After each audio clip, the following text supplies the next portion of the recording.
Você sente isso, não sente? Essa pontada no peito, um desconforto que aparece do nada, no meio da tarde, ou pior, de madrugada, quando você está sozinho e tudo está em silêncio. É uma sensação de que algo está faltando, uma peça que nunca encaixou, não importa o quanto você tentou forçar. Não é uma tristeza óbvia, nem uma raiva explosiva. É mais como um eco, um zumbido constante de que tem algo errado, algo que você não consegue nomear. Você se pergunta se é só você, se é algum defeito seu, algo que os outros veem e você não. Você tenta preencher esse espaço com trabalho, com conquistas, com a próxima meta. Mas a cada vez que você chega lá, a cada vez que você vence, a sensação não sã. Pelo contrário, ela parece crescer, mais profunda, mais real. E a culpa, a vergonha de sentir isso mesmo tendo tudo, te consome por dentro. Você não está sozinho. Eu sei exatamente o que é isso. Eu me chamo William, tenho 77 anos. Passei a maior parte da minha vida correndo atrás de coisas. Carros, casas, títulos, respeito. Tudo o que me disseram que me faria um homem completo. E por muito tempo, eu acreditei que estava no caminho certo. Eu era o cara que fazia acontecer, que resolvia. As pessoas me procuravam, me elogiavam. Eu tinha uma imagem, uma reputação. Mas essa corrida, no fundo, era uma fuga. Uma fuga de um vazio que eu carregava desde muito jovem. Um vazio que eu só consegui encarar de verdade quando a vida me obrigou, quando a idade chegou e o barulho das conquistas parou de abafar o silêncio. Eu não sou nenhum doutor, nenhum especialista de livros. Eu sou um homem que viveu, que quebrou a cara muitas vezes, e que, finalmente, depois de décadas, começou a entender algumas verdades sobre o que realmente importa. E a verdade é que, se você está sentindo essa dor sem nome, essa raiva contida, essa sensação de invisibilidade, mesmo quando está rodeado de gente, você não está louco. Você não é um fracasso. Você está apenas começando a despertar para algo que eu levei uma vida inteira para perceber. E eu quero te contar o que eu entendi, sem rodeios, sem promessas vazias. Só a verdade de um homem que já esteve exatamente onde você está. Nós todos fazemos isso. Chegamos a uma certa idade, 30 e poucos, 40, até 50, e de repente, as estratégias que sempre usamos para nos sentir bem começam a falhar. O trabalho que antes dava um propósito, agora parece só uma rotina cansativa. O dinheiro que era a medida do sucesso, agora só compra mais coisas que não preenchem. As relações que pareciam sólidas, agora parecem superficiais. Você se pega olhando para os seus filhos e se perguntando se está fazendo certo. Se o que você está dando a eles é o que eles realmente precisam. E aí vem a culpa. A culpa por não estar presente, a culpa por sentir essa insatisfação, a culpa por não ser o pai, o marido, o amigo que você acha que deveria ser. E junto com a culpa, a vergonha de admitir isso para qualquer um. Porque, afinal, você é um homem, você deveria ser forte, deveria ter tudo sob controle. Essa é a dor do despertar tardio. É quando o corpo e a alma começam a gritar que o caminho que você escolheu, ou que te ensinaram a escolher, não é o seu. É a dor de perceber que você passou anos construindo uma vida que não te serve, que não te nutre de verdade.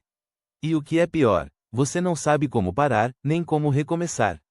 Essa sensação de invisibilidade, mesmo sendo o provedor, o pilar, é avassaladora. Para mim, tudo começou com meu pai. Ele era um homem de poucas palavras, mas as poucas que dizia, pesavam. Eu lembro de uma vez, eu devia ter uns 8 anos, e eu tinha construído um barco de madeira na aula de artes. Estava todo orgulhoso, com as velas tortas e a pintura borrada. Corri para mostrar para ele. Ele pegou o barco, virou nas mãos, e a primeira coisa que ele disse foi: as velas estão tortas. E essa pintura? Parece que um macaco pintou. Não houve um bom trabalho, filho, ou um que legal que você fez isso. Só o defeito, a crítica. Eu vi o sorriso morrer no meu rosto. E eu aprendi ali que o amor, ou a aprovação, era algo que eu precisaria conquistar, impecavelmente. Meu pai nunca me abraçou muito. Nunca disse, eu te amo. A maneira dele de demonstrar afeto era apontar o que eu precisava melhorar. Você precisa ser mais rápido, você precisa ser mais forte, você precisa tirar notas melhores. Era sempre sobre o que faltava, o que não estava bom. Nunca sobre o que eu já era ou o que eu já tinha feito. Eu cresci com a sensação de que eu era um projeto em constante construção, nunca finalizado, nunca suficiente. Silêncio. E eu consegui. Se consegui. Aos 45 anos, eu tinha a empresa que fundei faturando milhões. Tinha a casa na praia, o carro importado, os ternos feitos sob medida. Minha secretária filtrava minhas ligações, minha agenda era cheia de compromissos importantes. Eu era o Sr. William, o homem de sucesso, o exemplo. Por fora, tudo perfeito. Lembro de um jantar de gala, recebendo um prêmio de empresário do ano. Flashes, aplausos, discursos. Eu estava no palco, segurando aquele troféu pesado. Naquele momento, eu deveria ter me sentido no topo do mundo, realizado, feliz. Mas tudo o que senti foi um frio na barriga. Um vazio tão grande, que parecia engolir todo o barulho e a glória ao redor. Era como se eu tivesse escalado uma montanha imensa, chegado ao cume, e lá em cima, percebido que não tinha ninguém me esperando. Não havia um alívio, não havia uma paz. Só o vento gelado e a constatação de que tudo aquilo, todas aquelas conquistas, não haviam preenchido absolutamente nada dentro de mim. A dor sem nome estava lá, mais forte do que nunca, zombando de toda a minha corrida. E esse padrão se repetiu em tudo. No meu casamento, eu era o provedor, o homem que resolvia os problemas. Mas eu não sabia ser o parceiro. Eu não sabia ouvir, não sabia me abrir. Eu achava que demonstrar vulnerabilidade era sinal de fraqueza.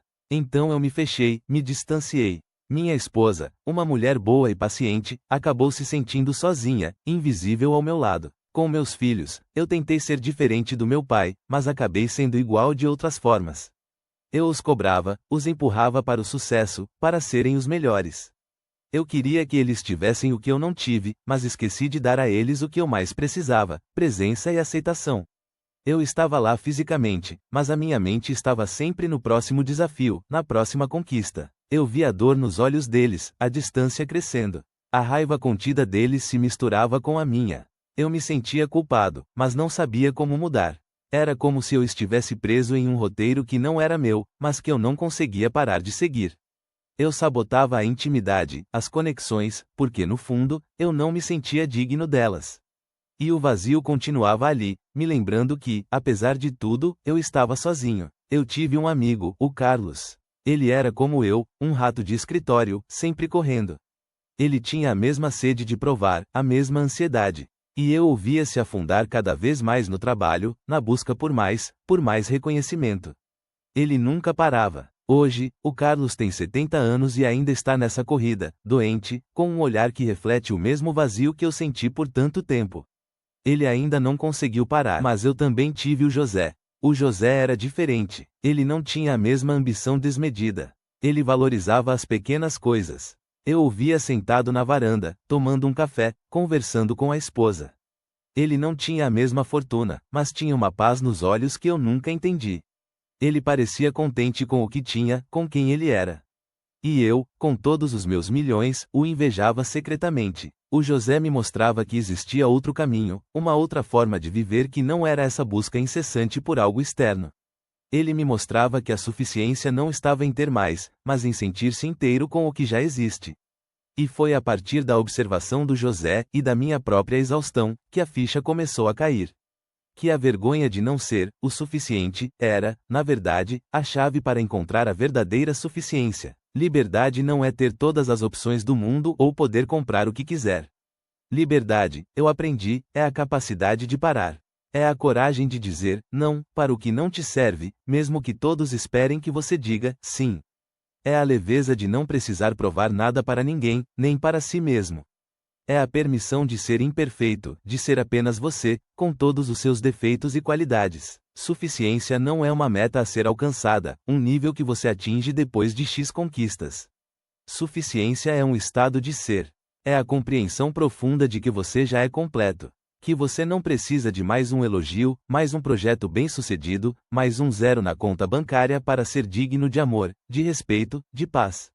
É o fim daquela dor sem nome, daquela busca incessante. E presença. A presença. É estar aqui, agora. Sentir o cheiro do café, ouvir a risada dos seus filhos, tocar a mão da sua esposa e realmente estar ali, de corpo e alma. Não é se esforçar para estar presente, mas simplesmente permitir-se estar. É a consciência de que o tempo é o seu maior tesouro, e que cada momento vivido com atenção plena é uma eternidade. A solução externa nunca funcionou porque ela alimenta o mesmo monstro que te criou, o medo de não ser suficiente. Cada vez que você busca algo fora para se sentir completo, você está reafirmando para si mesmo que está faltando algo. Você está dizendo para aquela criança dentro de você que ela ainda não é boa o bastante, que ela precisa fazer mais, ter mais. E o medo de parar? É o medo de encarar o que está por baixo de toda essa agitação. O medo de sentir a dor que você passou a vida inteira tentando abafar. O medo de que, se você parar de correr, as pessoas verão que você não é tão forte, tão capaz, tão perfeito, quanto você sempre fingiu ser. É o medo da invisibilidade, de ser esquecido, de não ter valor. É o mesmo medo que te fez construir muros, que te fez afastar quem te amava de verdade. É a raiva contida por ter que ser sempre o que os outros esperam, e a vergonha de não conseguir ser você mesmo. Essa dor sem nome é o grito da sua alma pedindo para você parar, para você olhar para dentro, para você finalmente se dar a permissão de ser. Você não vai encontrar a paz lá fora. Nunca vai. Então, se você está sentindo essa pontada, essa dor sem nome, essa culpa, essa vergonha, pare. Apenas pare por um instante. Não precisa mudar tudo de uma vez. Apenas se dê a permissão de sentir, de reconhecer que a busca incessante por algo lá fora não te trouxe a paz que você tanto anseia. E que, talvez, a paz esteja em aceitar quem você é, exatamente agora, com todas as suas imperfeições. Não é um caminho fácil. É um caminho de coragem, de olhar para dentro e desconstruir tudo o que te ensinaram. Mas é o único caminho para a liberdade verdadeira, para a suficiência que não depende de nada externo. É o único caminho para se reconectar com seus filhos, com sua esposa, com seus amigos, e o mais importante, com você mesmo. É o despertar. Se essa conversa tocou em algo profundo dentro de você, se você sentiu um alívio em saber que não está sozinho, então eu te peço uma coisa. Não por mim, não por este vídeo, mas por alguém que você conhece, alguém que você vê correndo a mesma corrida, com o mesmo vazio nos olhos. Compartilhe este vídeo com essa pessoa. Talvez, juntos, vocês possam começar a encontrar o caminho de volta para casa.